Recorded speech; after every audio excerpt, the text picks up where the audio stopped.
जलालपुर पीरवाला में सैलाबी सूरत हाल जो है बदस्तूर जो है वो बरकरार है। तकरीबन 10 से ज़ायद मवाज़ात ऐसे हैं जो कि पानी की हसार में जो है आ चुके हैं। इस वक्त मैं जलालपुर पीरवाला के मौजा शीनी मियानी की बस्ती इसहाक में मौजूद हूँ। मेरा कैमरामैन अगर आपको दिखाए तो ये आप देख सकते हैं कि किस तरह से जो है ये बस्ती जो है इस वक्त चारों तरफ से जो है पानी की हसार में जो है आ चुकी है।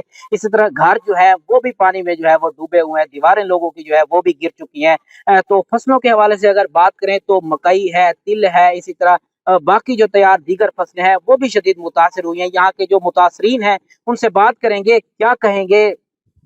बिस्मिल्लाहिर्रहमानिर्रहीम। भाई, यहाँ पे जो है ना बस्ती साक मौजा शनी मियानी में चारों तरफ हमारे घरों के पानी है। इस वक्त हम दरिया चनाब के पानी की जद में हैं और जो हमारे जो जानवर हैं उनकी खुराक के लिए बिल्कुल हम लोग तंग हैं। और जो हम खाने पीने का हमें भी सामान नहीं मिल रहा है। हमारे मकान की दीवारें भी गिर गई हैं। छोटे छोटे बच्चे हैं वो भी भूखे मर रहे हैं और जानवरों का ज्यादा तकलीफ है खुराक की जानवरों की। और हुकूमत पंजाब और बाकी तंजीम लोगों से हम अपील करते हैं कि हमारी इमदाद की जाए और जल्द इमदाद की जाए।